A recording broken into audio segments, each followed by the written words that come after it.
We should. I've replayed Red Dead Redemption. Like all the way? Almost. I'm like in Annesburg.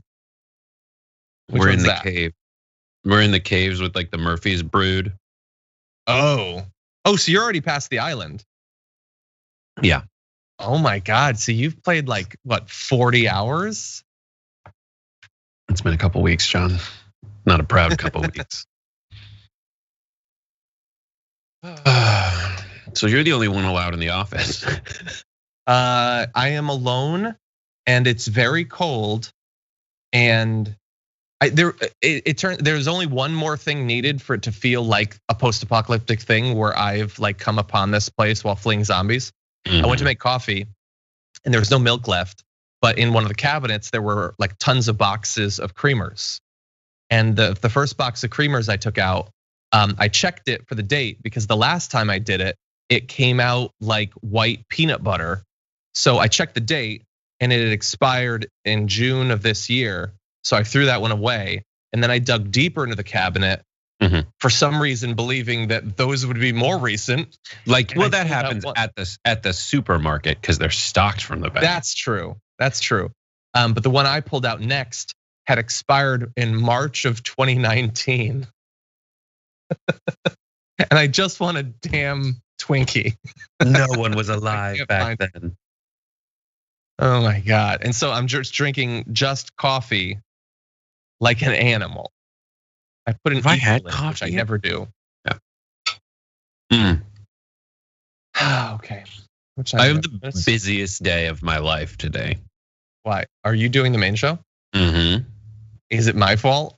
No, it's not. It's your fault that you have a reverse vasectomy appointment later. No, it's totally not your fault. It's hard to get those. Snip. Do you have any idea the collective toll? How many vaccinations have a person? Oh my God. This has been a shorter week than the vast majority of the weeks because I wasn't here on Monday for my anniversary. And I am gonna tell you, I am on the fumes of this gas tank right now. I feel so crazy and it's very cold. Jesus. One of my favorite, we don't have much time, but one of my favorite fantasy authors growing up, I made a reference to one of his worlds in a political video and people tweeted him about it. And he very nicely followed me and he sent me a DM. It's weird. Like I read his books my whole life growing up and I made a reference in a stupid YouTube live. It's very nice of him. Okay, are we not on Twitch right now? We're not on Twitch right now. We gotta fix it. What the hell? Fix that. Who's on Strem? I'm not going to abide that. I care about Twitch at least 15% as much as YouTube, and I will not be on it.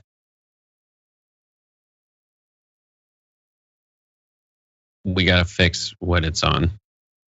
I don't have any idea what the problems are or how they'd be fixed. But we've only got a minute.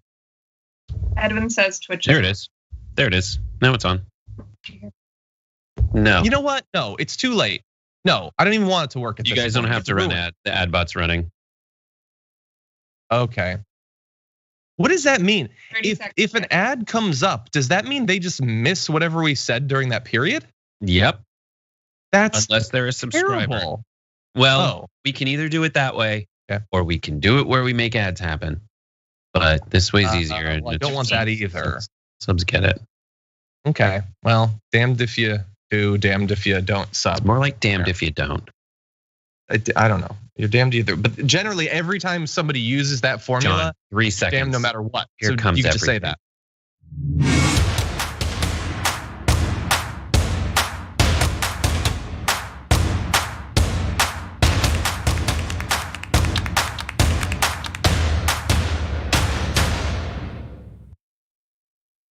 Hello, everyone, and welcome to the blessed end of quite a week.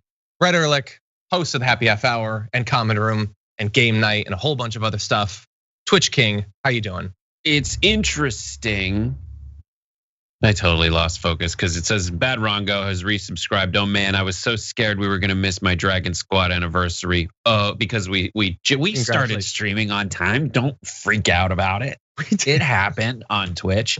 Bad Rongo, happy Dragaversary. Thank you. That's now a thing. This week is very long. Definitely 25% longer for me than it was for you because I had to fill in for you on Monday. You quitter. So yeah, I'm sorry. You had to suffer through an hour with Francesca. Yeah, got another hour. Got another hour with Francesca tonight on Common Room. It's gonna be myself, John Iadarola, Sloan Hughes from Funny or Die, aka Cotton Can Daddy. I have one of her tweets later on in this show. And Francesca Fiorentini. We're gonna answer the tough questions. So if you have any questions you want us to answer on Common Room, questions that have plagued the greatest thinkers and stoners from millennia, just tweet me at Brett Erlich and I'll try to get it in the show. That's that. And then Brian Parisi is a comedian who joins me on Happy Half Hour after post game today. So that's it. And I will be co-hosting the main show with Nando today. And that is fun. We're gonna find out whether Rudy Giuliani farted and whether you'll get COVID aid. Basically those two things. Or smaller chance of getting it from his farts. If Jenna Ellis tests positive in the next week, that was how she got it. Anyway, with that said, we do have a lot of news to get to, including multiple things that could have been the garbage person for the day. This was one of the garbagiest weeks. Like earlier in the week, I was thinking Obama had a very good chance of being it for me because of his comments about politics and activism and all that. But then there's just been so much since then. Like Mike Pompeo is having like a 900-person Christmas party indoors, and that is not the garbage person. But we have a lot coming, so definitely stay tuned for that. We'll be closing out the hour or the hour 15 with that. By the way, if you're already here, as a lot of you are, and in fact, I think a hype train has just been initiated. Please like the stream, share the stream so that people know we're active. And as you comment along and all of that, we will read and respond. And I want to start off immediately because we started off the show with a very big super chat from Franklin Sharpslicer, one of our favorite people on the YouTube channel, who said, "The right should see the harm. Martial law erase our rights, including the right to bear arms, freedom of speech, freedom of press, the right to assemble, even though that was in the preamble. The Second Amendment will no longer exist. That alone should make you pissed." That's a good point, by the way. They're really quick to throw away the Constitution when the Constitution has their favorite dozen words or so that have ever been uttered by any man. But Franklin Sharpslicer, thank you very much for that. Thank you also to both Pinkerbell Pixie and also Obi-Wan Kenobi gifting 50 tier 1 subs. Jeezy Crazy, thank you for that, Obi-Wan Kenobi, who also was, she was participating in the pre-show, which happens every morning about 45 minutes before the show on YouTube. She is pulling double duty there. And I would like to say this December, if you look at our panel, it will explain it to you. We're already past a level 5 hype train. Wow. Wow. But the top 3 gifters of subs on Twitch will get a mystery box from TYT with a lot of goodies on it. And thanks to everybody who participated on Sunday when we designed that little panel on our Twitch channel. And then also, just because you're not in the top 3 sub givers doesn't mean you don't have a chance of winning a prize. We're gonna, of the top 10 sub gifters, pick one person at random and they will get a bonus mystery box. So that's pretty fun. That is awesome. What do you know? That's very cool. John.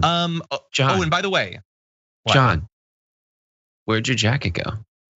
It's starting to warm up in here. My hands have circulation and I don't like wearing a jacket if I don't have to during the pandemic. Maybe I'll put it back on if I become uncomfortable. I'm getting there.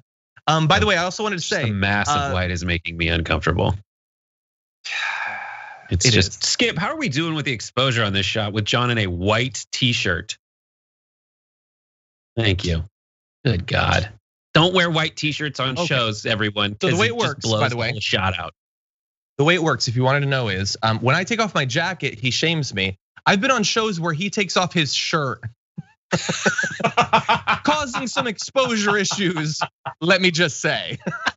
Anyway, Let me also say, Touché. we've got at least 2 awesome communities. We also have people who comment on Twitter. We've got the members.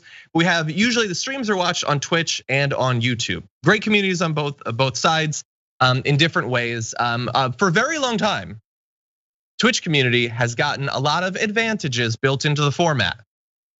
That I'm not going to be specific, but other people will be getting those soon too. I can't say what that means. Ooh, I like that. In the Twitch, Brookmark says, "Jack it off, John Daddy."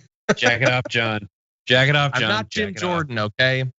Okay, Dijati, thank you for getting those subs. I'm seeing them in real time. Okay, we at some point have to talk a little bit about the news, so we're gonna do that now. I'll tell you what. Let's do it. I saw a tweet this morning about stimulus and COVID that enraged me, and I want to share it with you, but I need to provide just a little bit of context before we get to that. So you need to understand that there are negotiations going on for a stimulus bill that is far smaller than one that had been being discussed and rejected by Democratic Party leadership right before the election. It's about $908 billion. It includes some things, but it also doesn't include a lot of things. The plan does not renew the federal moratorium on evictions that is set to expire at the end of the year. A second round of stimulus checks, although supported by congressional Democrats and by the president, also isn't included in the bipartisan framework.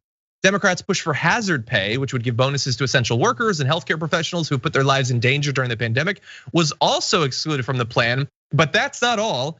Congresswoman Ayanna Pressley had a great summary of what it doesn't include. It doesn't increase the UI benefits, workplace protections, nope. Paid sick leave, nope. Direct cash payments, nope. National eviction and foreclosure moratoriums, nope.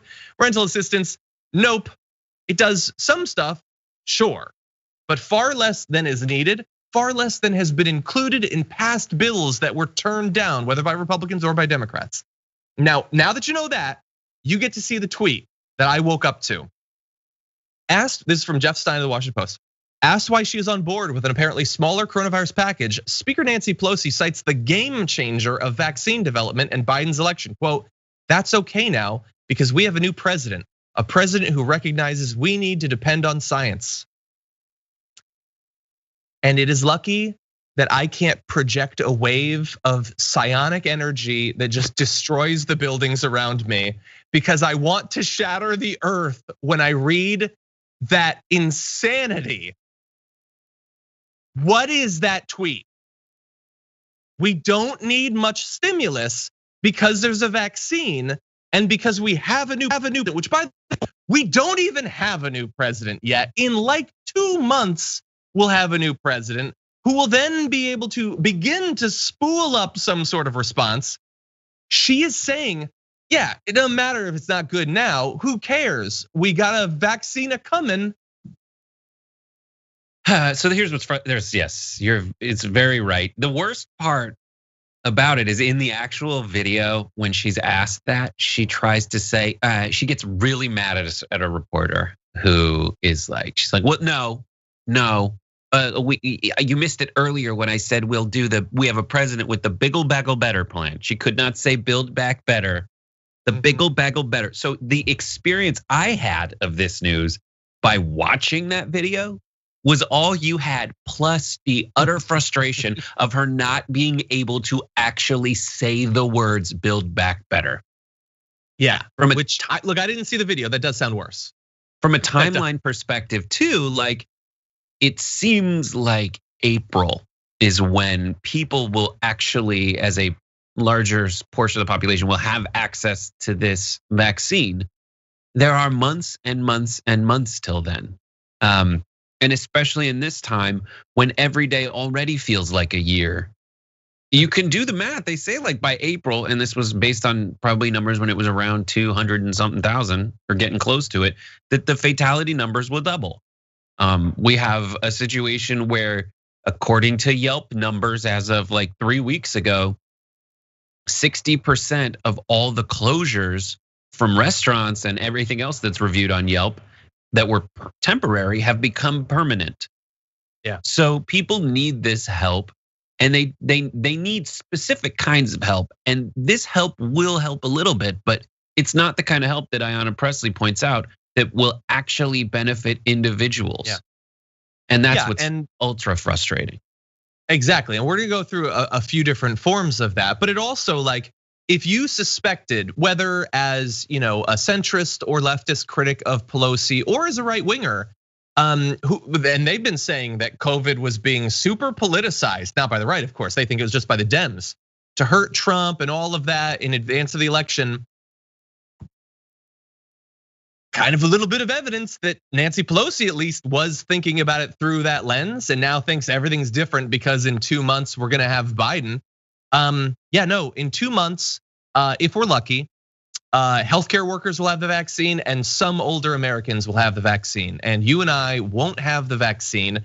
And you or I, if we've lost our job, if we've been out of work for months, if we've been evicted, or if there's still an eviction moratorium, but we're approaching the date when all of the rent we couldn't pay will suddenly be due. Because again, it doesn't just poof away, it's just waiting for you and no help is coming. That statement is as out of touch, as tone deaf as possible. But thank God the Democrats just chose her to be their leader in the House for another couple of years. I mean, why not? There was no other alternative. It had to be her. And she's learned a lot, over the course of the pandemic. She's gone from her out of touch ice cream, big refrigerator misstatements to her I gotta get my hair cut and break the rule misstatements to now, what does it matter if there's really no aid? Biden's gonna be president someday and eventually there'll be vaccines.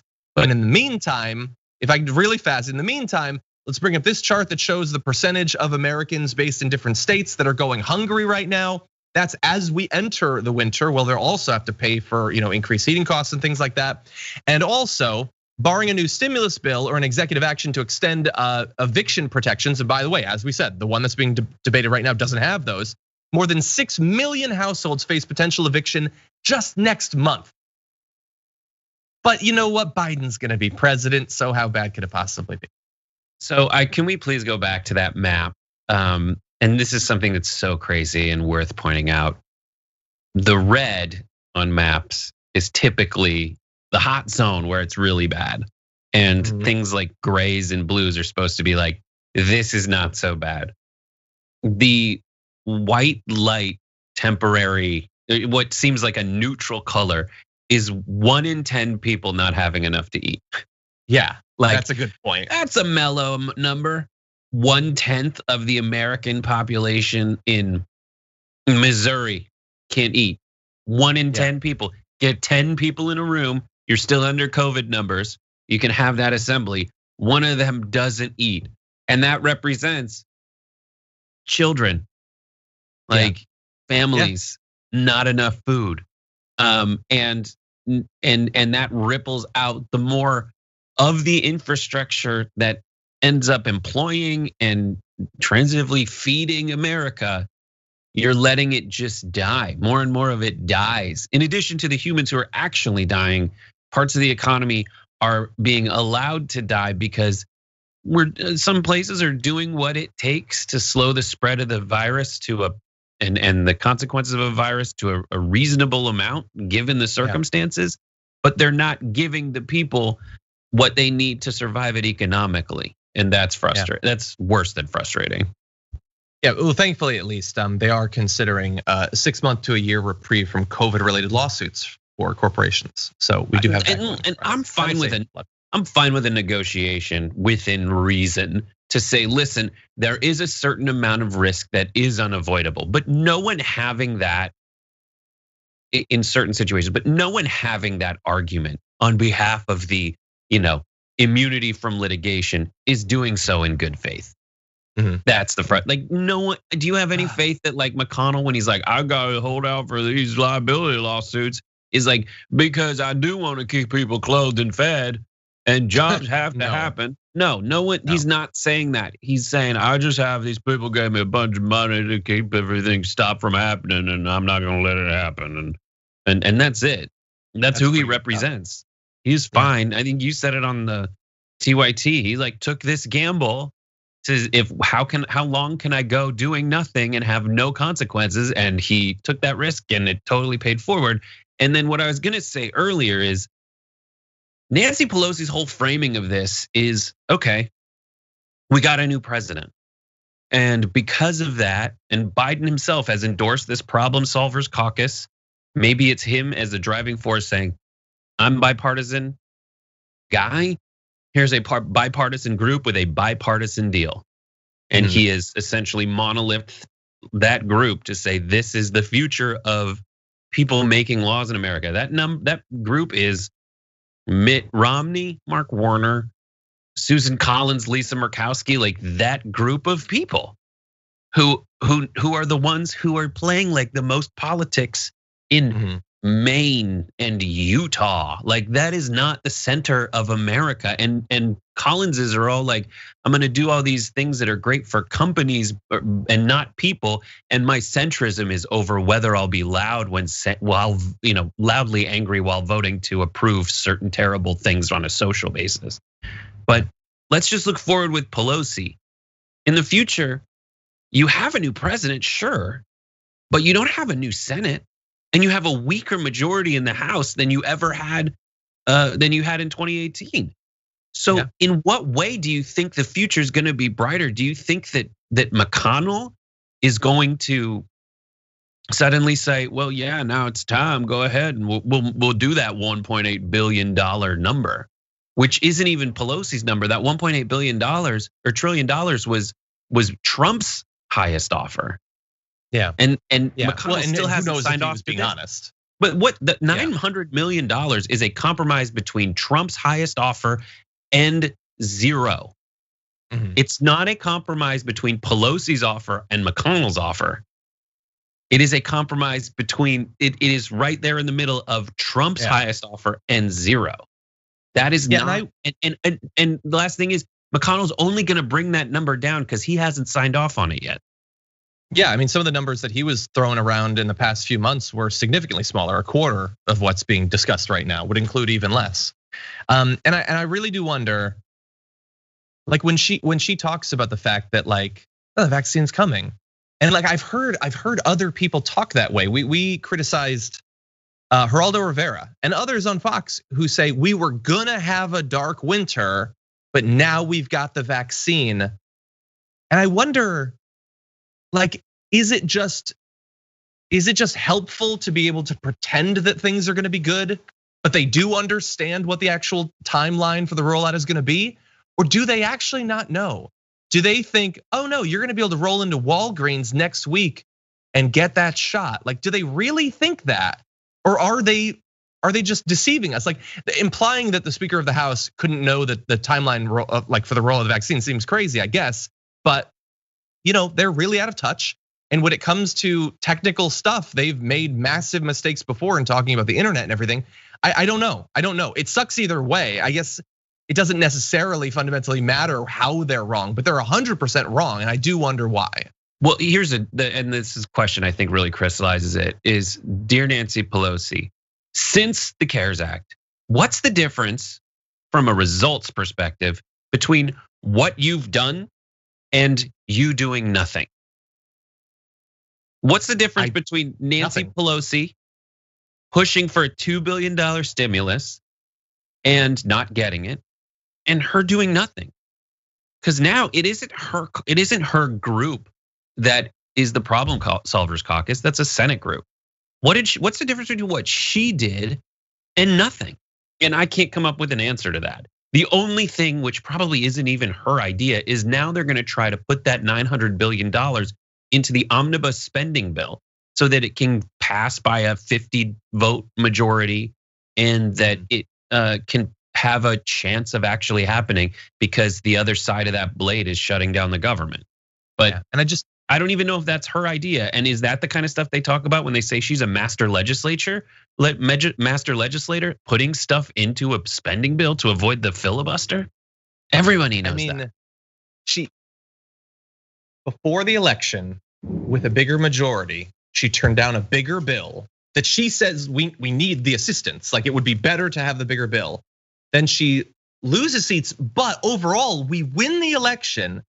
Biden's coming in, the people have rejected the Republicans, and she's asking for less. She's the master strategist and legislator.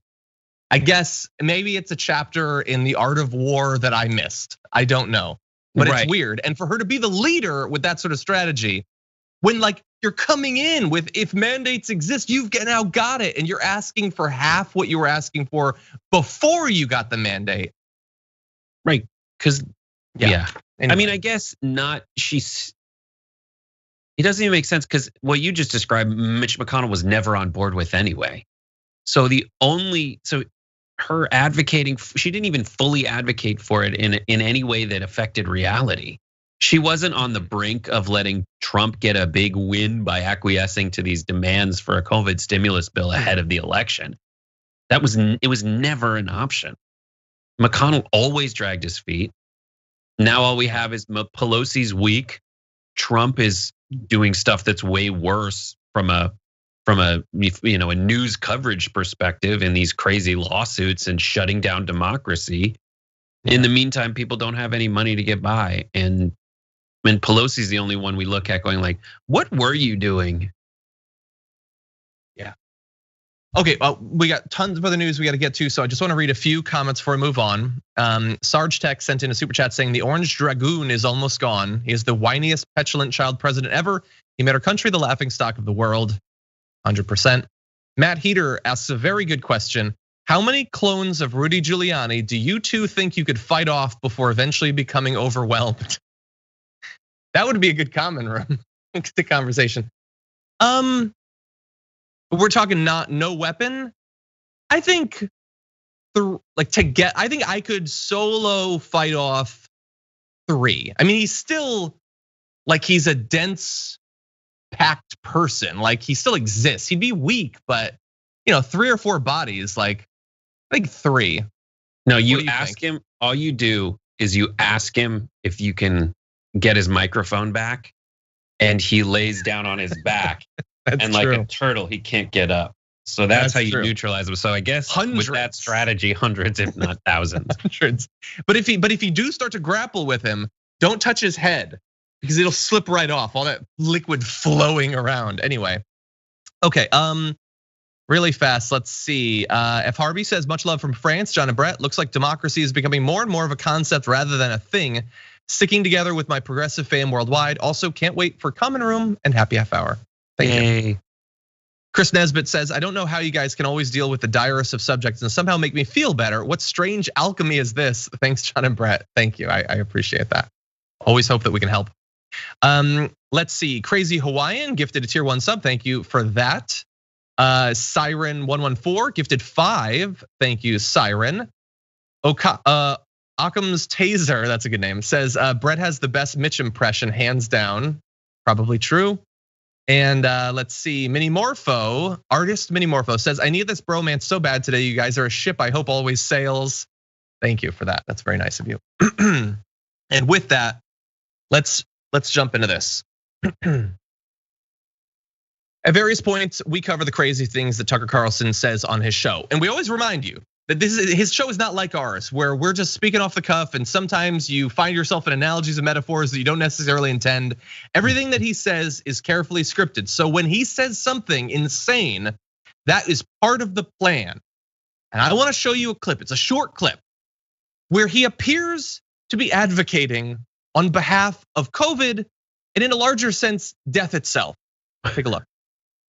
If death is inevitable, and that may be the one thing you're not allowed to say in this country, but it's still true, then maybe we should pause before we destroy the living in the name of trying to eliminate it. Okay, so he's saying there, death is inevitable.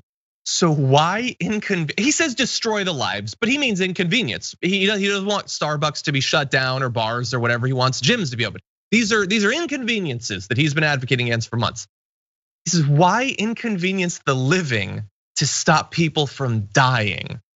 Which is just like, we can't stop and think. We're a show, we have to talk. But it merits stopping and thinking about that as a statement, a philosophical or political statement from a very wealthy political commentator. Why inconvenience the living to stop someone from dying? It's amazing. And it's next to a gingerbread man. I love playing little clips of Tucker Carlson without the like meticulously refined rhetorical devices that get him to that insane conclusion. Because I'm sure, because he says if death is inevitable, he's talking about death being inevitable, but like not by COVID. Death by COVID isn't inevitable. It is quite evitable. Not for everyone, but that's what we're talking about. That's the whole point of these discussions, is to find the things that are practical to do to avoid evitable deaths by COVID. That's it. And we're trying to find the sweet spot, bud. And in all of these, like everyone's like, there's these shutdowns and everything. We are, I'll give you what we're asking for. We're asking for, yes, these things that are inconvenient to do, but we're not saying don't give people stuff in return.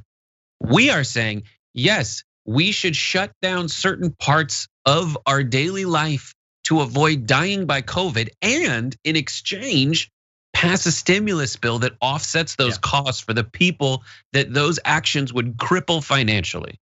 Done. Where is it now? Now but it's just, he will never acknowledge that part, Brett. He will never. It is always either shut down everything and everything falls apart, or just freedom and John Galt and all of that. There's never be responsible and have the government step in to help people. I love that. There's your daily Ayn Rand rap. Exactly. Thank you. Yeah. Now she'll DM me. Anyway, but like think about, don't inconvenience the living just to save lives or whatever. He would not apply that to any other issue, anything. Like he wants us to build a dozens of billions dollar wall to stop people from coming in because he thinks they're a threat to us. He wants us to spend $1 trillion a year on national defense because he's worried about people dying. Not from COVID, doesn't matter. Millions of Americans could die from COVID and it wouldn't matter. There's certain ways that he definitely doesn't mind being inconvenienced financially or having the American people inconvenienced if it stops us from dying. He would not apply that to anything else. But you might say, well, John, you only played a little bit of the clip. Maybe you're being tricky about what inconveniences he's talking about. Maybe he means that like, the shutdowns are gonna kill people or like millions of businesses are gonna shut down. That's what he's talking about. No, that segment was a war on Christmas segment. He goes on to say, politicians understand this threat, except he has to say it in a far more condescending fashion. Politicians understand this threat. They've figured out that Christmas is bigger than they are, and therefore it's a threat to them. Better cancel it. And in fact, they're trying hard. That's what he's talking about there. That they want to cancel, Biden wants to cancel Christmas, and that's unacceptable to save lives because death is inevitable. Well, look, if you follow his philosophy, I will give it to him. Death is inevitable, and he has certainly killed a lot of his followers. We'll even get into Fox people getting COVID just in the last day or so. That is just crazy. That's one of the craziest things he's ever said. And it's a war on Christmas thing. They just finished the war on Thanksgiving. Now it's the war on Christmas. Like, and by the way, we went the weeks leading to the war on Thanksgiving. We kept saying numbers are gonna spike. It's gonna be crazy. But the difficulty in making that case is it's after Thanksgiving. And we're trying to get people to change their behavior beforehand. But now we're about to do round 2. He's gearing up for don't let anyone stop you from killing your grandma this Christmas. But by the time we get to Christmas, we're gonna be seeing the numbers from Thanksgiving. So he's doing this strategy knowing that the numbers are gonna be out of this world in the days leading up to Christmas, but he's still doing it. They love Christmas at Fox News, not because it is a wholesome message of hopefulness and generosity to the entire nation, but because it's like a whole month of segments they don't really have to think about that much. They're just like, here it's war on Christmas time. Oh, and specifically now, as Fox is tearing its hair out to try to figure out who it's gonna be and how it can navigate the time between right now and when Trump's out of office, and how they can keep all the people that abandoned ship in numbers disproportionate to how all the post-election ratings fell off for other networks. They have a problem as their group is going to Newsmax. I think they are trying to, find the safe harbor of War on Christmas segments as a place where people will gather for something familiar. And so that's it. I mean, this really is like a virtual Christmas meetup for the kinds of conservatives who feel that they need to be embattled and victimized, even though they have every advantage you could potentially afford someone. That's true. Yeah. I think you have it right on their strategy. And I wonder though, I mean, they just lost in November the demo to CNN for like the first time in like ever. And like conservatives do like that War on Christmas, BS, victimhood stuff. But right now, they're hungry for election fraud and socialist conspiracies and stuff. I wonder if this Christmas stuff is gonna be tasty enough. I don't know. Well, anyway, we got one other video though. So Tucker Carlson would have you believe, and certainly his fans think, that he, like a lot of these right-wing pundits, is just really great at crafting a cogent argument. That's what it is. They're very persuasive in that way. I wanna play you a video that is equal parts crazy and equal parts every word and owning of all that he has said all this year. So brace yourselves, here he goes. Deadly, catastrophic, in fact. Listen to Joe Biden explain how many Americans will die if we don't cancel Christmas. We're likely to lose another 250,000 people dead between now and January. You hear me? Because people aren't paying attention. You hear me? 250,000 Americans dead. You hear me? 250,000 people. That's a lot of people. In fact, it's more than the total number of combat deaths over the entire American Civil War, which, by the way, lasted 4 years, condensed into a single month. Imagine a Gettysburg every day of the week. You can't imagine that. It's too horrible. In the first 30 days, we would lose the equivalent of Reno. The next month, Scottsdale, then Lubbock, then Buffalo. Pretty soon there would be nobody left in America. You hear me? Come on, man. Do what you're told. Cancel Christmas. Or at least stop walking. Walk. Okay, so again, all of this is to make sure that Christmas isn't canceled or whatever.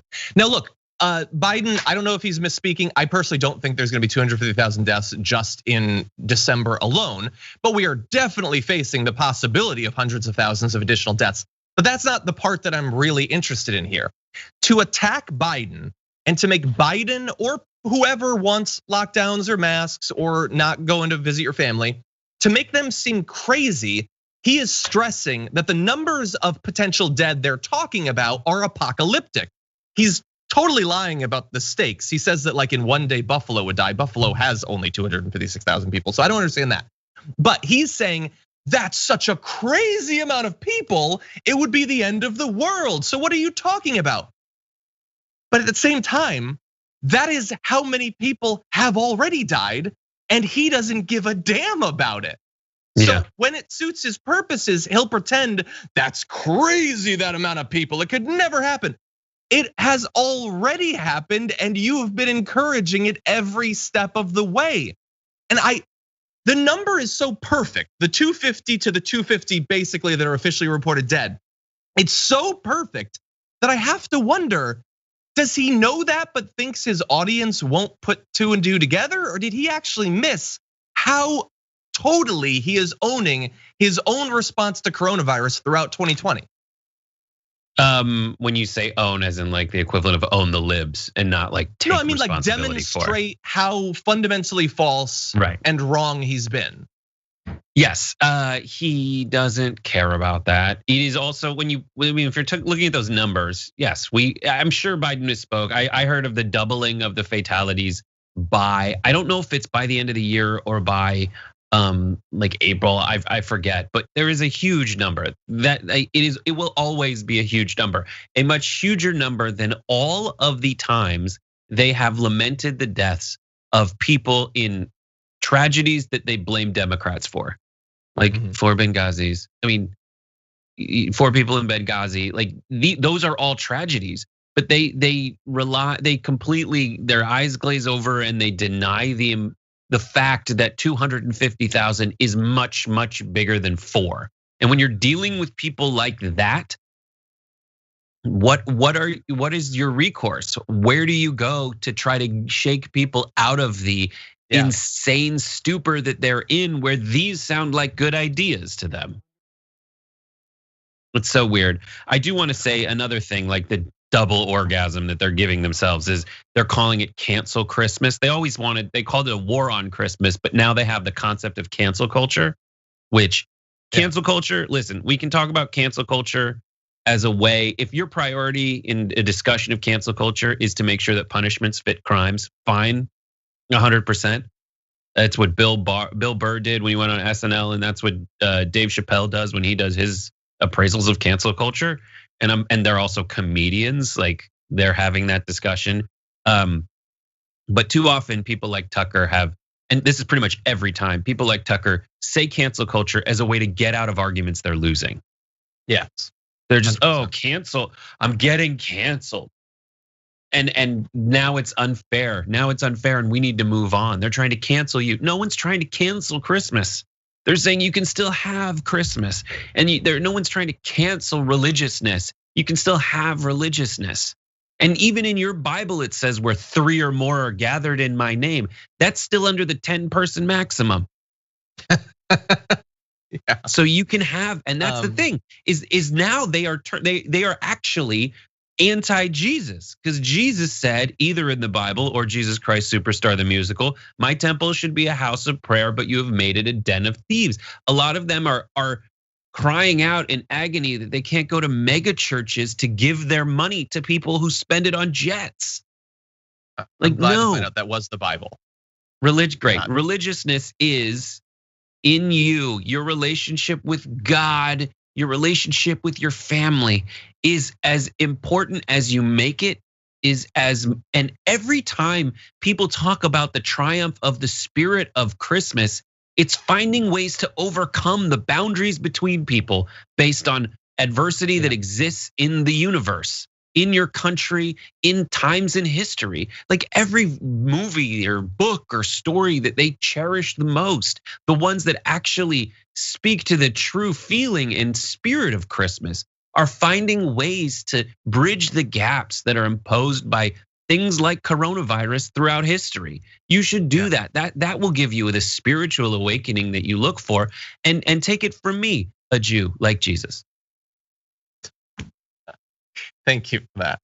And by the way, just one little added layer of insult to all that you've just seen from Tucker Carlson and all that you've seen from him this year, as he's telling people to not pay attention to any of this and go about your daily life as if it's not happening. He is broadcasting from his home studio still after all this time. But let's also add one extra layer to it. One of his multiple home studios. He has many houses. He has multiple houses with broadcast quality studios so that he doesn't have to expose himself to the vermin out there, the pestilent peasants. But he wants you to go back about it. Remember, right-wing populist. Okay, he understands the concerns of the average person, and why shouldn't he? He occasionally sees them on TV from one of his mansions. If Tucker Carlson were a transformer, he would into a yacht. Or one of those wooden boats one of those wooden motorboats that they use to like get from dock to dock in Cape Cod or Martha's Vineyard. Like, the one where there's a photo of like Kennedy's on it, like what I don't know that particular one, but I get the image. Yes. Okay, now that said, before we move on to other news, a little bit of international news coming up. Let's see, Ginger Beard Man says in the super chat, can we address the topics that really matter? What is the true best Christmas movie? Die Hard is great and all, but we know it's actually Gremlins. Gremlins is a good one, although I haven't watched it in a long time. I personally think the first Harry Potter is my favorite Christmas movie, I think, actually. Just all right, I didn't want to miss that one. Sorry, I had to close a window. The jerk. But best Christmas movie, I heard that. What is that? What's your best Christmas movie? I watch the first Harry Potter around Christmas, actually. There's a scene where they give each other presents, and that's enough for me. Are we keeping tabs of the most John answer? Are we doing that? Is there a court reporter writing the most John answer that no one thinks of? Oh, what do you say? Mine's National Lampoon's Christmas Vacation. Oh yeah, no, that would probably be my an obvious Christmas one, yes. Although now the Randy Quaid stuff is gonna get weirder and weirder with every year. For Independence Day as well. Okay, Katya says, my favorite day of the week. Thanks guys for keeping me sane and able to laugh. Thank you, Katya, I appreciate that. Don't take it seriously. Finally got to watch us live. Thank you for that. Jason Tastrophe says, Brett Fridays is how I brought Crisis Dragon into the squad. Love you both and thanks for my favorite way to end the week. Thank you, Jason Tastrophe, as well as Crisis Dragon. I appreciate that. Richard Rowe for Congress says, good God, man, go buy some creamer. Also, stop making me feel like a worse person than I already am for saying you don't sustain on conservative tears. I just don't think most progressives do. I just don't think that's really a thing. This guy's me says, just a reminder, our Dragon Ladies shop, Tender's Workshop, will have new dice on December 13th.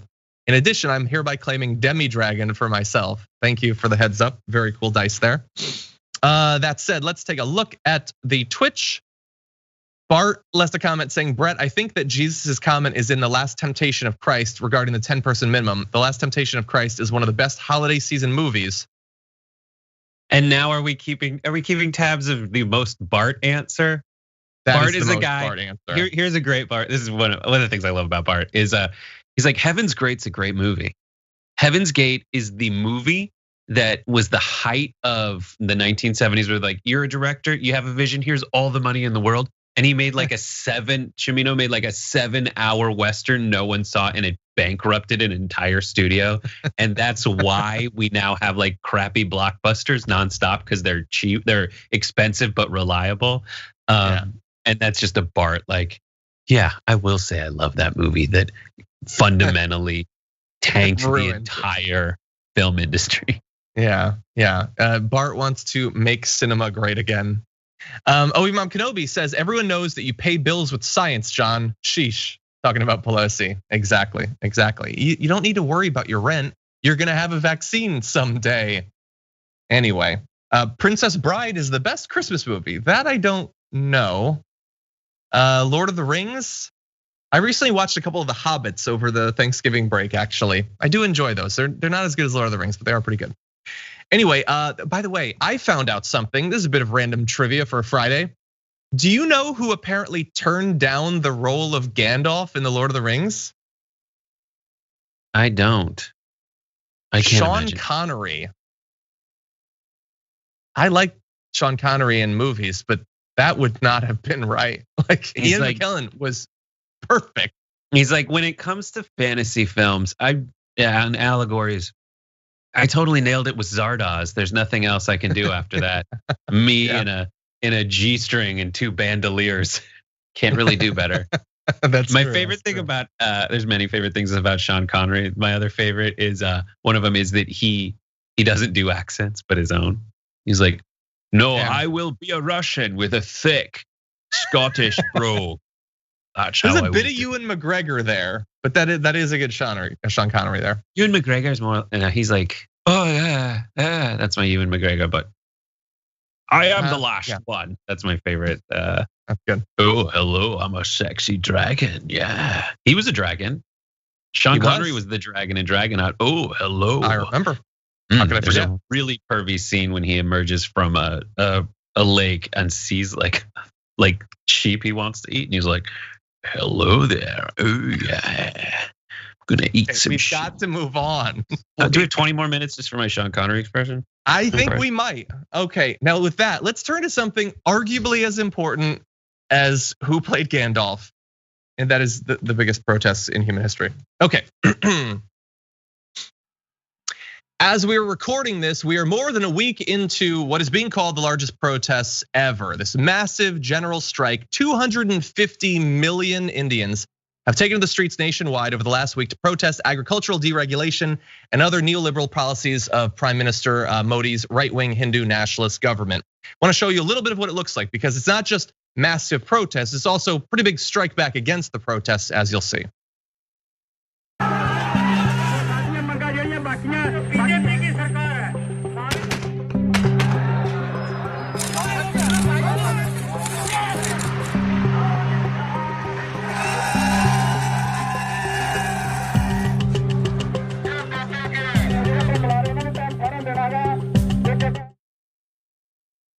Okay, so look, we can go into some of the reform, some of the economic situations in terms of the recession that have led to so much of this problem.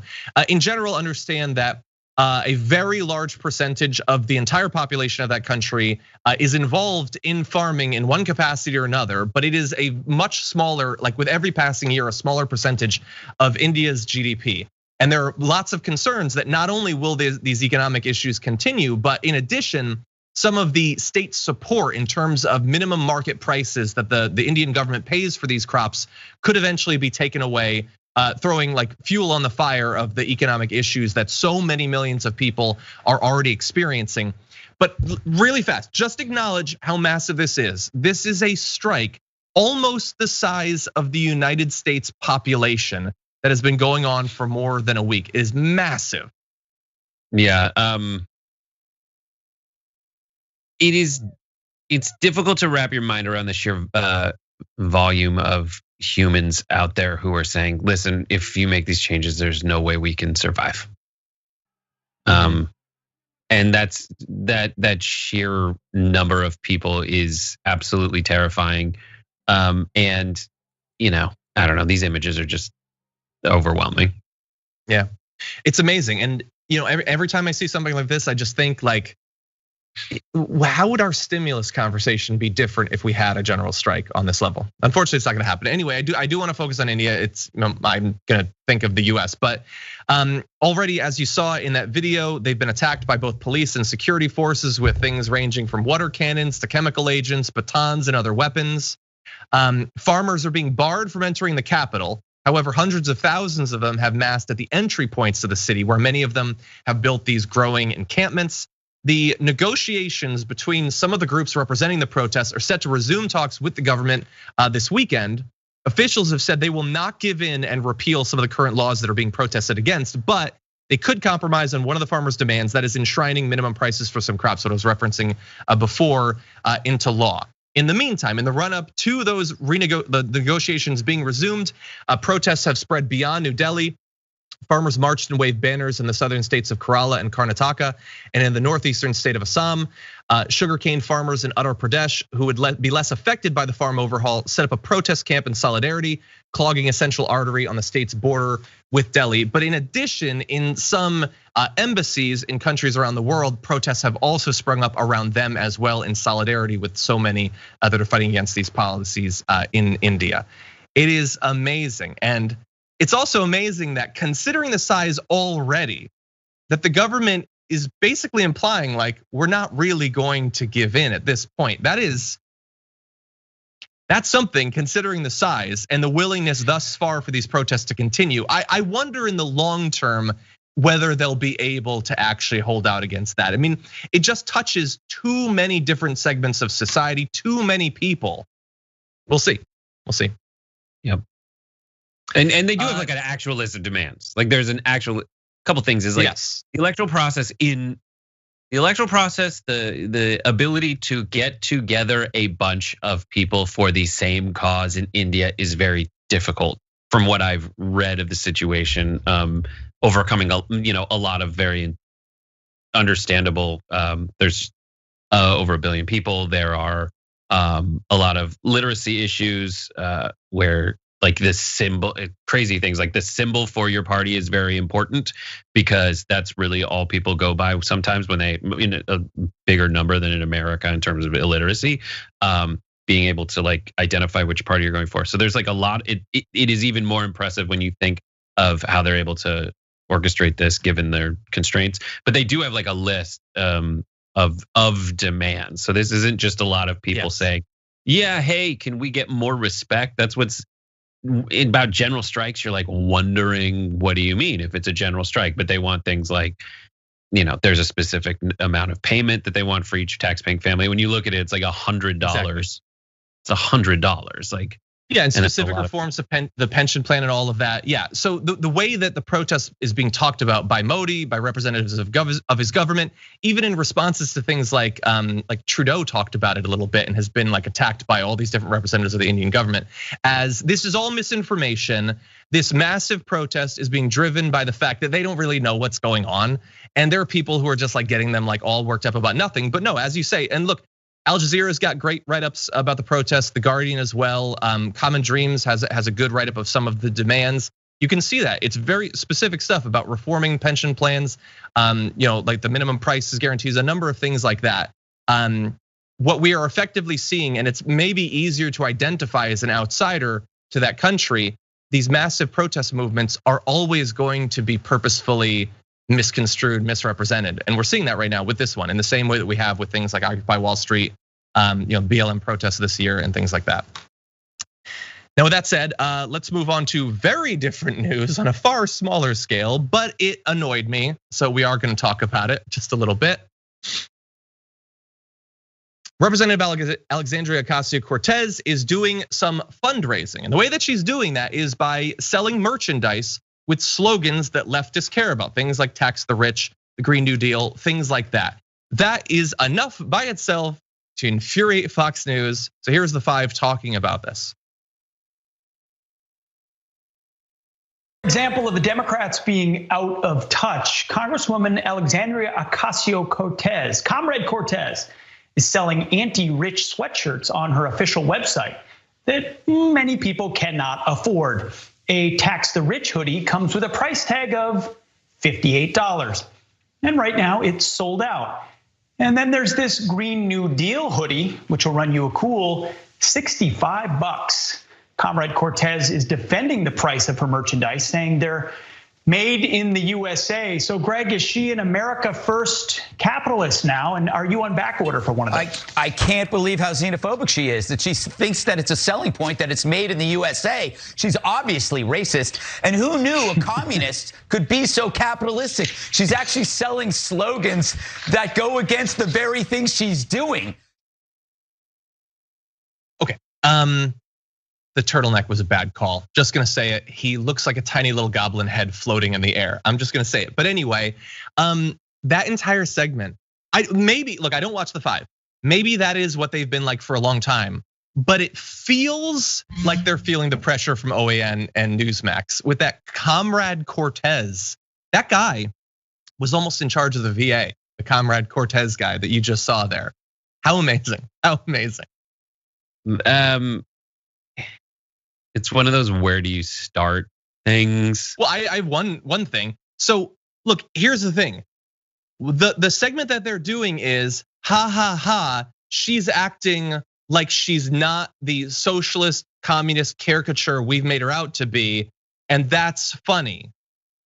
But like she doesn't say that she's those things. You've just been saying it, and you're running up against evidence that it's not true. And you're choosing not to engage with it or potentially learn, adapt your worldview. You just think it's funny that you were wrong before? It's like going up and saying, I met a Jew and he doesn't have horns. What's his deal? Exactly. It's like, what? You made up all of those fake concepts that are, in your strange character. Yeah, exactly what you said. But and just the idea that she is selling these does not make her a wanton crazy capitalist. She's just selling sweatshirts that say that. That's it. And let's be clear, she is fundraising. Like for your donation, effectively, like with every political campaign, you can get things, I guess. But the way that it's being presented, and not just by the 5, because there's been tons of articles, like Ben Shapiro tried to engage with her. The New York Post had this headline, AOC selling $60 tax the rich sweatshirt, other merch on her site. She's not a clothing store. It's not like she's like, I think this is a reasonable price for my main business, which is selling sweatshirts. That is not what is going on here. It's a thing you can buy as part of your donation to her.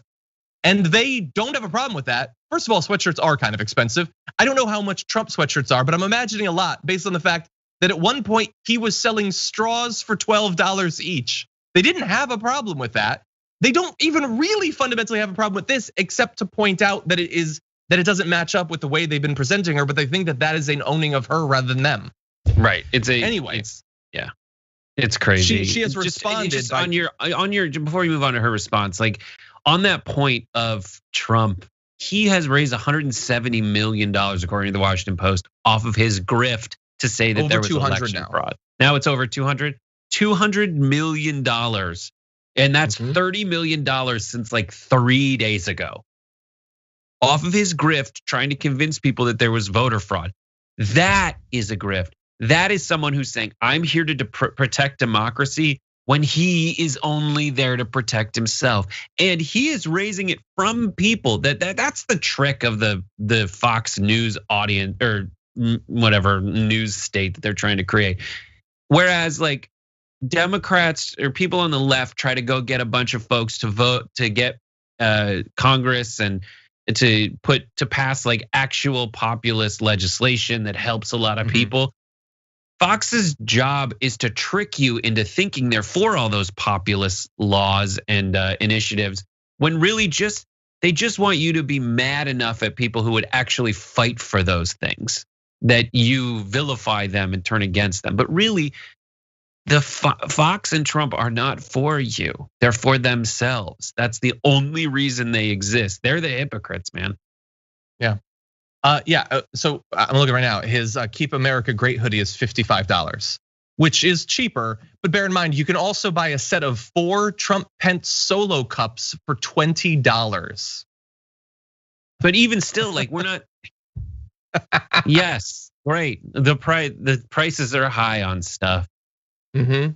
Because it's not about buying the thing. That is true. She responded by saying Republicans are freaking out because we don't use slave wage labor for merch that funds grassroots organizing. But what's the difference between Trump's merch and ours? Ours is made in the US. And for GOP who joke that we should give shirts for free, we actually do just volunteer, which is a great point. And they pay their staff very well too. Oh, and by the way, tax the rich, 100%. Yeah, because she does actually, like they're pretending like they have an issue with it. But as you said, they have an issue with the fact that she actually means it and that she would actually pass it. That is the thing that bothers them. And they hate the fact that they want everyone to be embarrassed and afraid and ashamed to believe any of this stuff or to advocate for any of this stuff. The idea that people want to wear it on their chest, that is the exact opposite of the world that they want to live in. They want socialism to be the end of any argument. You label the person as a socialist and you win.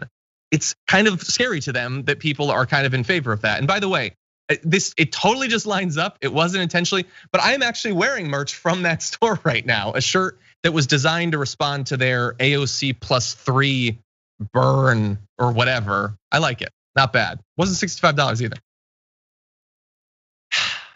Anyway, it's great. Okay, with that, okay, I'm gonna read a few comments, a few super chats. Kat Givens says, "Am I mad because It's a Wonderful Life is my favorite Am I bad because It's a Wonderful Life is my favorite Xmas movie?" No, why would that be bad at all? That seems perfectly reasonable. Snow White says, "Are you a Potterhead, John? I agree. Harry Potter and the Sorcerer's Stone is the best Christmas movie. I really do like the first 5 movies, but I have to admit that the whole J.K. Rowling thing has sort of soured it just a tiny bit. Still enjoy the early movies, but anyway." Lazy Peon says, "Christmas is a war on my pagan winter solstice festival, where we dance naked in the snow and have an orgy on a frozen fjord. That sounds dangerous. There's frostbite concerns." Noelia says, "You know, it is really telling how Tucker actually thinks about his audience when he speaks to them as if they're 5 years old. It's really insulting." Yeah, he has this thing he does where he's like, they should know better that they're doing this, but they are doing it.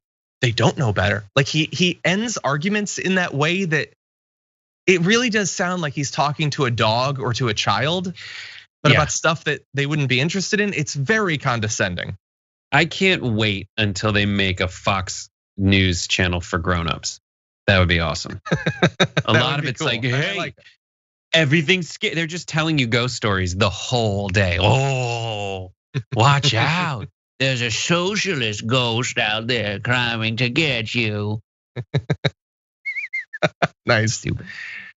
Okay, let's see. Cheesy Nickname says, "Hi, you wonderful guys. TDR is my favorite TYT show. May I please be Mimi the Magic Dragon? I bought all the men in my life dragon shirts." Well, thank you for that. Even without that, yes, you can be. Yes, it's not just AOC that has merch, by the way. There are both Dragon Squad as well as Damage Report t-shirts and hoodies and things like that now available. I actually wear them quite frequently on the show. Available at Shop TYT. Good presents, those, by the way. Let's see. F. Harvey says, "Just to make The Life of Brian the Xmas movie, now you got the song in your head." I don't think of that as an Xmas movie, but I guess a case could be made, I suppose. Okay, Max Beats on Twitch says, nice Capri Sun, Brett. Do you have a Capri Sun near you? I don't know what you're talking about. Wife and I went to the supermarket and she was like, is it a Capri Sun week? She was like, I've been feeling Capri Suns, and she did it. That does sound good. By the way, I'm gonna read just a couple of tweets, but heads up to the director. We are gonna move on to garbage people after this. And Brett, why don't you go first this time? Okay, well, you're gonna have to set it up, but I am prepared to do that. Really fast, Gabby over on Twitter says, but John, why not Star Trek Generations? There's a Christmas dream sequence in that movie. There is, arguably at least as long as the one in Harry Potter. It's a good point, and that is actually one of my favorite Star Trek movies. I doubt many people agree, but I quite like it. Okay. Fairy Cat says, I honestly think every senator and congressperson should have to live 2 weeks on welfare. So many of them are so out of touch with the reality of millions of people, they don't listen when we tell them. I feel like the only way now is to make them live it themselves. You know, it's funny because AOC was tweeting about the fact that they love to mock her for being a waiter, but like, imagine the vast majority of these senators and congresspeople having to work like a double shift, or like I had to, multiple double shifts in a row, bartending or waiting tables or something like that. They don't.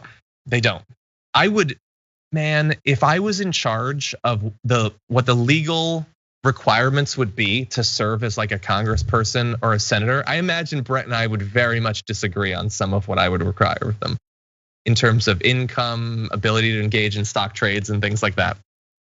But anyway, you know what? That's enough of that garbage. Why don't we turn to some other garbage?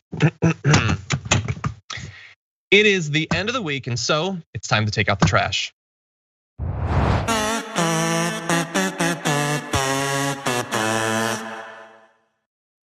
Brett, this has been such a trashy week, man. How did you choose? Who is your garbage person? My garbage person is bizarro soprano Hassan Piker, Steven Crowder. I guess I needed to be on this thing. This is Steven Crowder. Steven Crowder is the worst, and he did this. He, like many other bafflingly insecure right-wing talk bots, has decided that since Ellen Page has come out as trans and become Elliot Page, it is an opportunity for him to either cash in on what he thinks is a plug and chug easy segment, or just be a total D-bag for its own sake. Here is how he covered the Elliot Page news. Ellen Page, beloved actress of the United States, is now a man. Privilege card is now removed. Came out as Elliot. By the way, Ellen Page is now confused. Elliot Page. Just be be ready for the attacks, because as a straight white male, you are given no quarter. And we actually, this is something that's been a long time coming. And here at Ladder with Cutter, we actually have the exclusive of the upcoming first performance of Elliot Page. Oh, God! Elliot.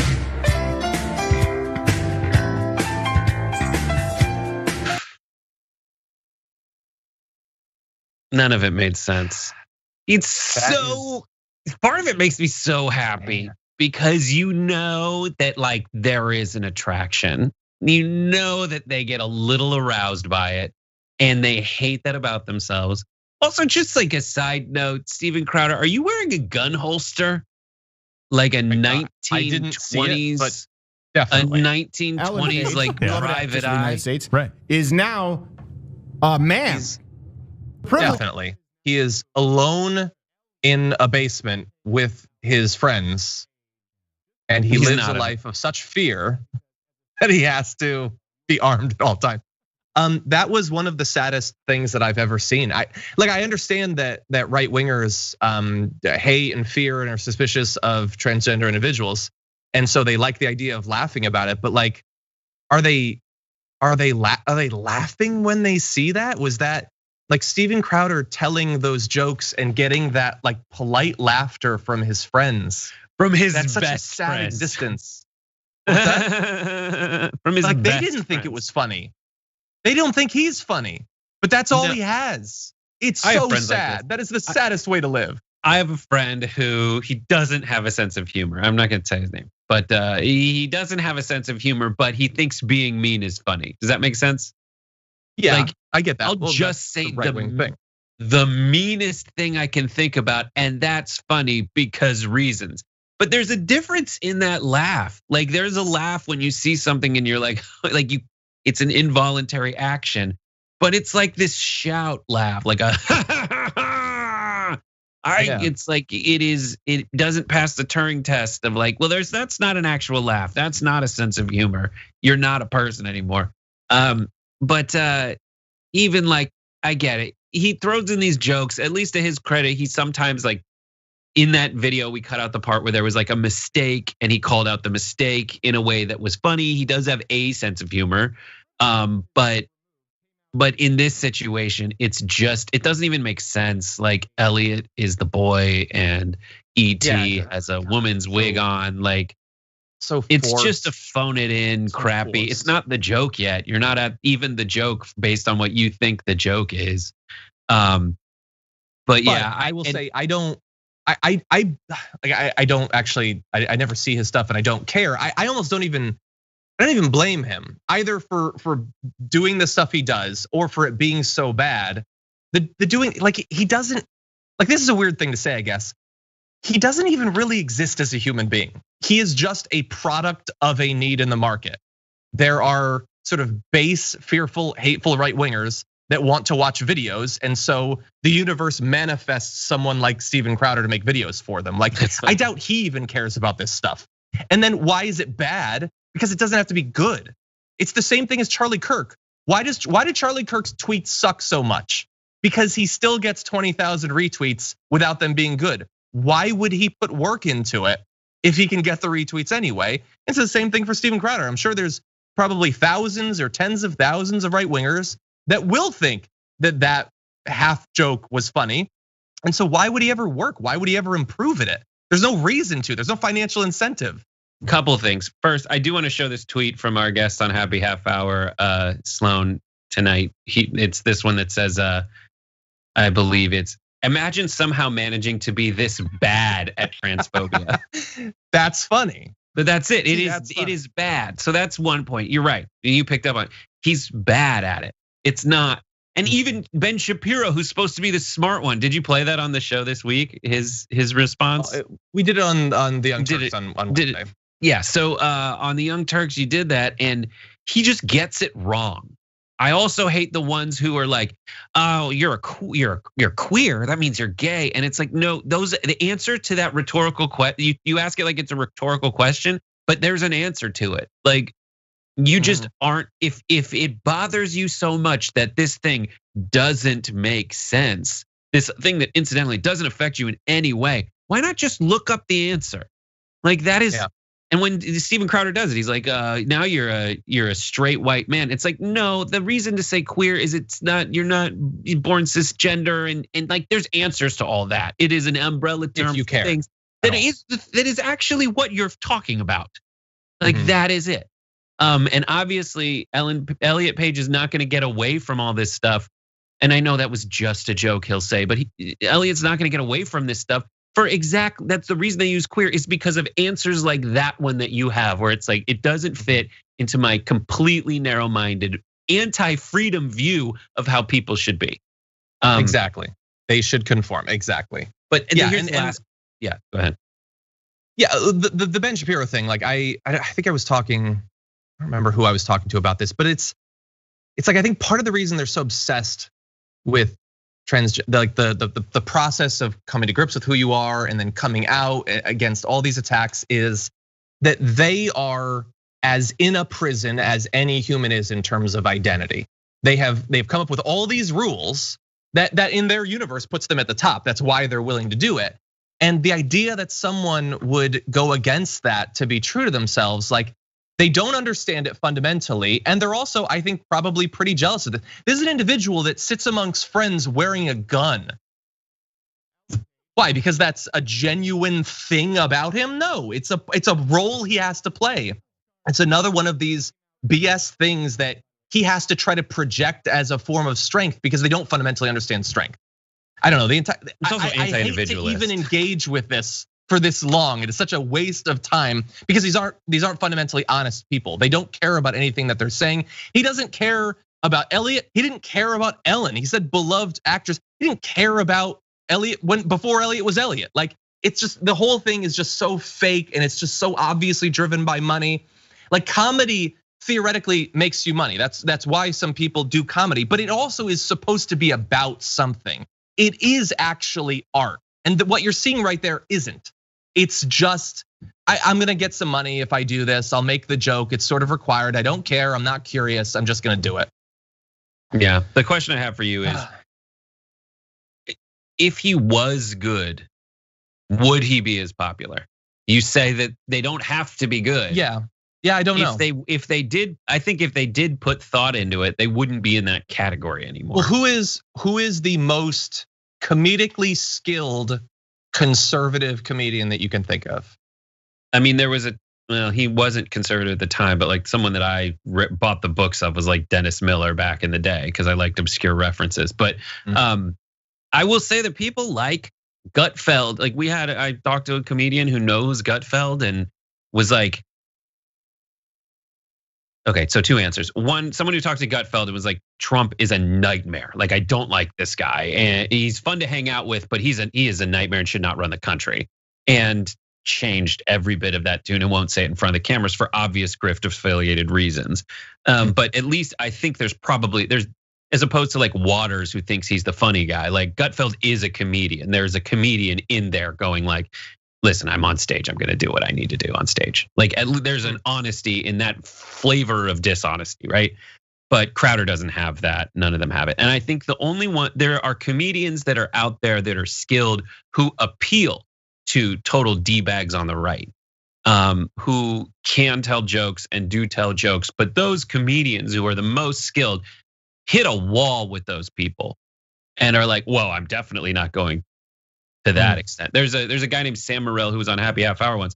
He has a bit. He's like, listen, the tough part about the free speech, and I'm gonna butcher it. You should watch it. He has a new special out on its YouTube channel. But he's like, it sucks that like the people who are arguing for free speech are like comedians and racists. Like, it makes it real tough for me to be in that category. Racist. He says something. He has an analogy. I'm not gonna go into. You should watch it. But essentially, like the racists latch onto the pro-free speech, anti-cancel culture comedians because they think they're on the same page. But as soon as like the right-wingers keep talking past a certain point, the comedians are like, no, you are crazy. Don't put me in that category. Yeah. Anyway, that's as mentally engaged as I want to be into that whole thing. That is an issue for these individuals to work out for themselves. So why don't we go on to mine? For my garbage person of the week, I actually have garbage people of the week. And look, admittedly, this is a thing that has probably put more people in trashy throughout this year than anything else. But I think this is a little bit different. So for me, I've got the cast of the 5 who we've actually been talking about. All of them belong in here, theoretically for multiple reasons, but really for one in particular. So I want to play a video for you. And I want you to understand or remember as you're watching this, all that these individuals have done and said about coronavirus since March, what effect they've had individually and as a group on the national conversation and preparedness and all of that. And as you bear that in mind, watch this video. That this might have come from a Wuhan lab, and we're not even sure about that anymore. That science keeps changing, and so we have to.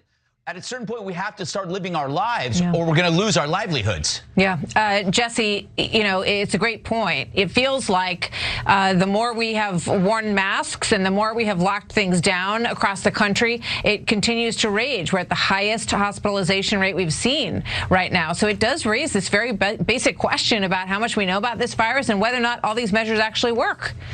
Yeah, I mean, right now we've gone from about 750 average daily deaths a day in October to now about 1,700. So we've doubled the daily death count in about a month and a half, which is not good. So thank God warp speed's just around the corner. It can't come soon enough. So if I ever am in a position where I have to banish the mind flare back to the upside down, this is the thing I'm gonna remember to enrage myself to increase my psionic potential. I'm gonna make my case, but Brett, you go first. What did you think about that? It's similar. It's like there's answers to your rhetorical questions. They're out there. Like let's look at the infection rate in like South Dakota. There wasn't a mask mandate. There was a giant outdoor maskless in the Dakotas. There was a maskless rally. And that we trace all of the infections there, which has like a 40+% infection positivity rate to those events. There are things you can do that are common sense. There were lockdowns in New York and California that after that they did affect the infection rating. You're conveniently cherry picking statistics. Now, like people haven't been locked down in California since March. And another thing is like everybody has told you all the answers to this. When it comes to the reason we have a flu season, the reason Trump said it'll go away when it gets warm is because people aren't cooped up in buildings as much with each other in the warm months. You don't get it because it's better with the cold. The influenza lives longer during the cold. It's because you're all around each other, huddled together in buildings because you want to get out of the winter weather. Like that is why this happens.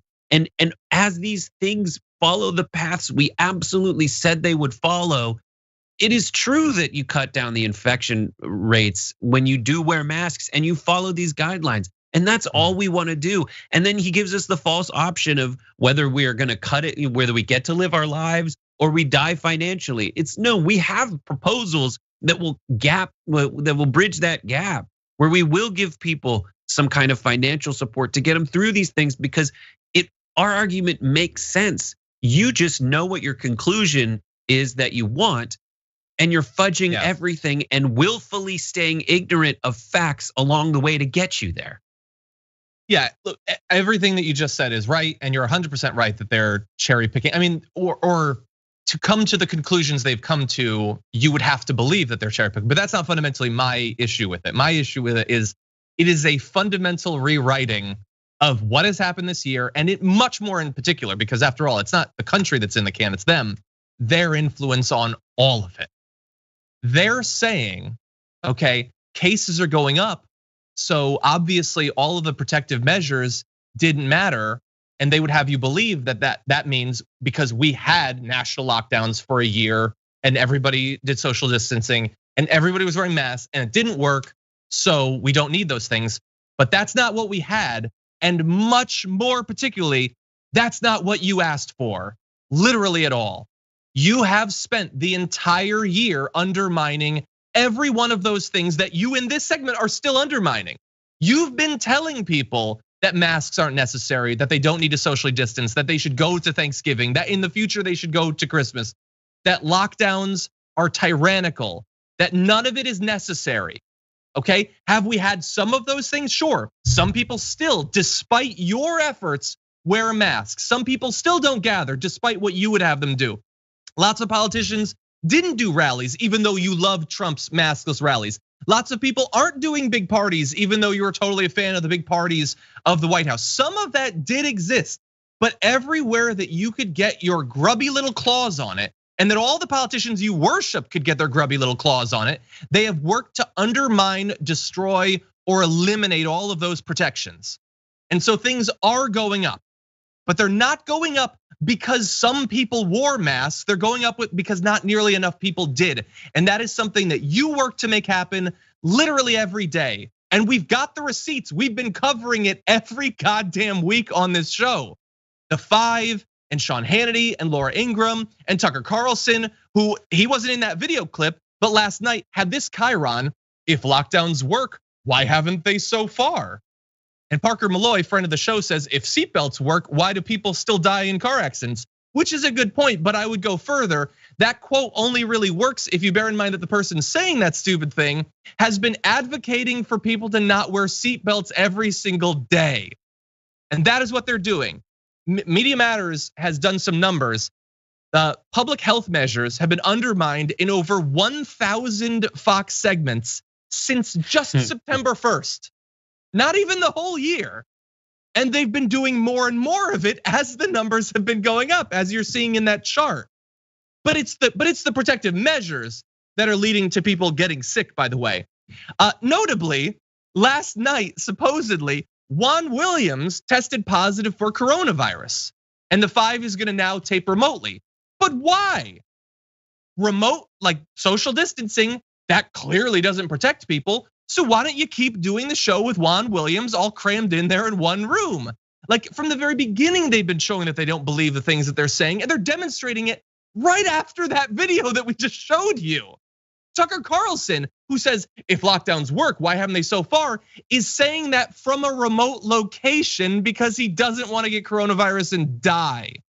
So after all of the injury, with the injury being convincing millions of Americans to not take this seriously, and many of those Americans, conservatives who love Fox News and other people who just happen to be near them, getting sick and dying, they're now gonna say, and we're proven right by the fact that the inevitable consequence of our actions, that more people will get sick and more people will die is happening. That proves how right we were to tell you to not comply with the things we're now blaming for this problem.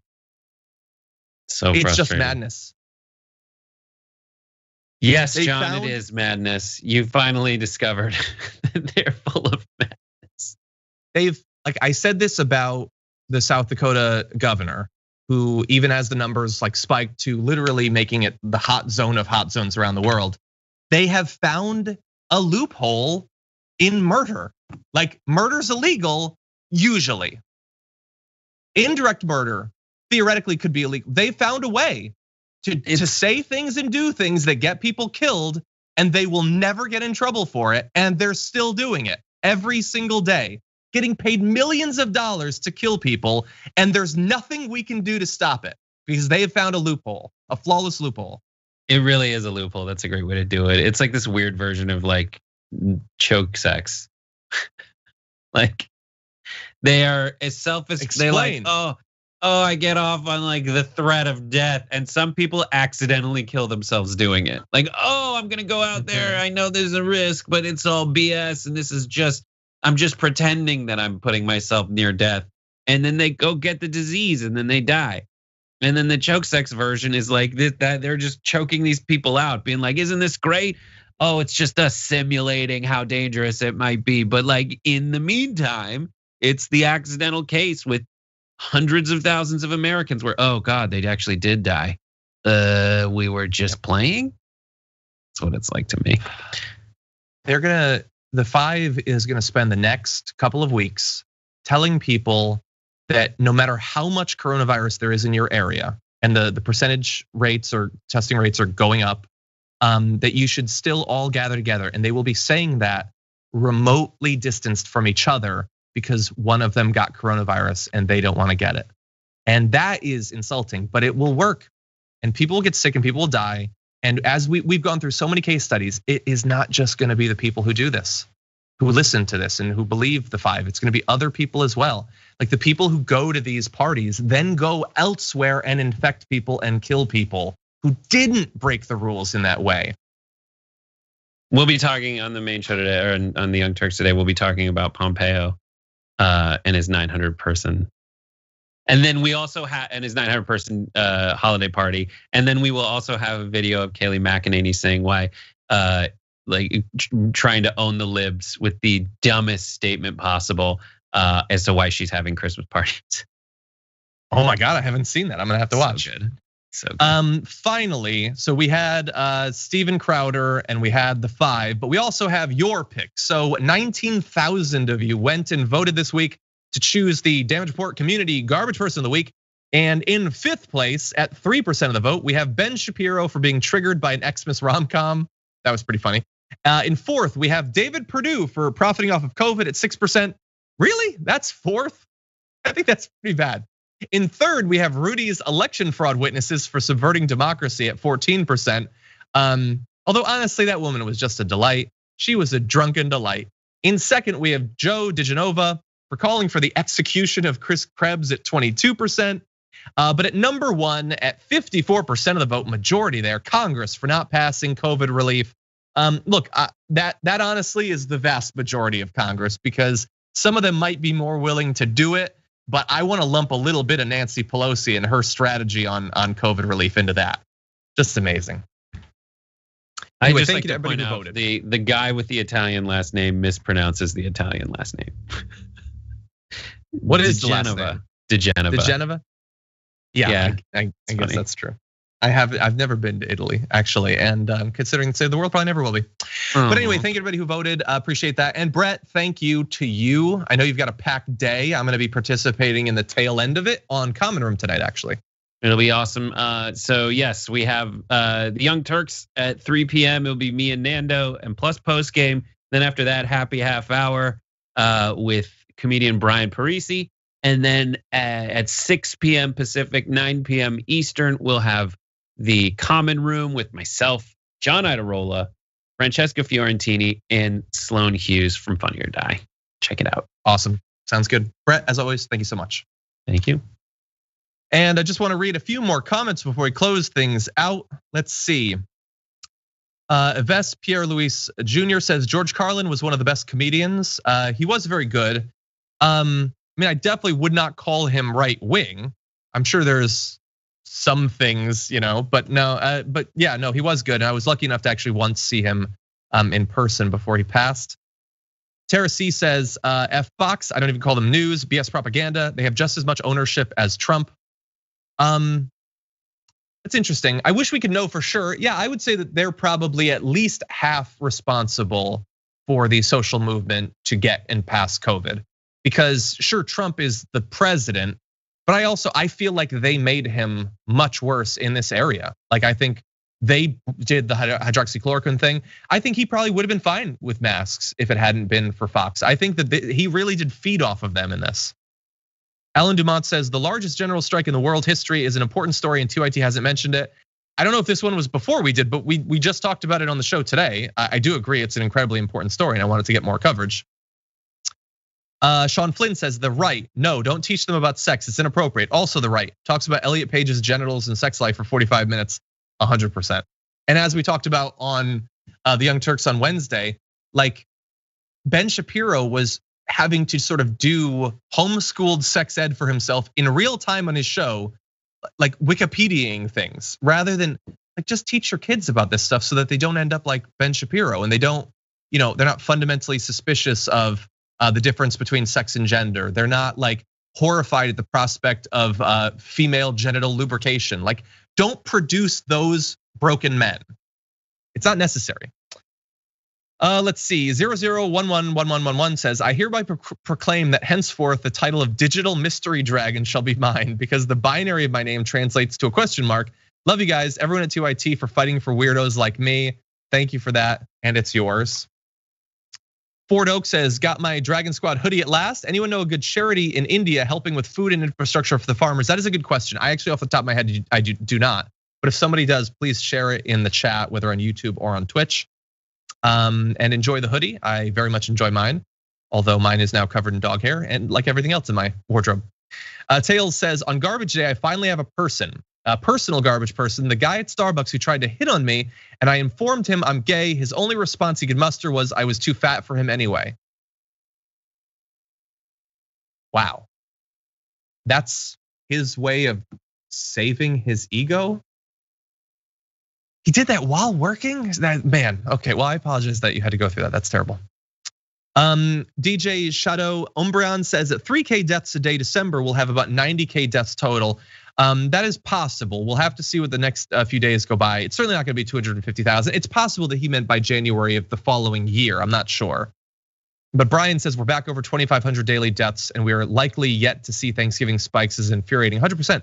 There's a very real chance that we're going to pass a 9/11 a day, that we're going to pass 1,000 Benghazis a day, and they're still attacking it. Like, and that's why I say, I know that people are saying that Fox is going to suddenly pivot and take it really seriously to stick it to the Dems and to Biden, and maybe, but that's going to be a hard right turn from they're still, even after Trump has lost, they are still attacking any efforts to stop this from spreading and killing more people. They are doing daily PR for COVID-19. Mary Bishop says, I am claiming Beelzebub Dragon. Just thought you should know that I will keep my wrath from you. Well, I appreciate that, thank you. T-Bank says, it's the lighting in the pre-show that makes you look tired, John. Don't fret. Friday's Dragon Duo is the best. Thank you for all you do. Thank you. I am probably a little bit tired. I've been drinking a lot of caffeine to make up for it.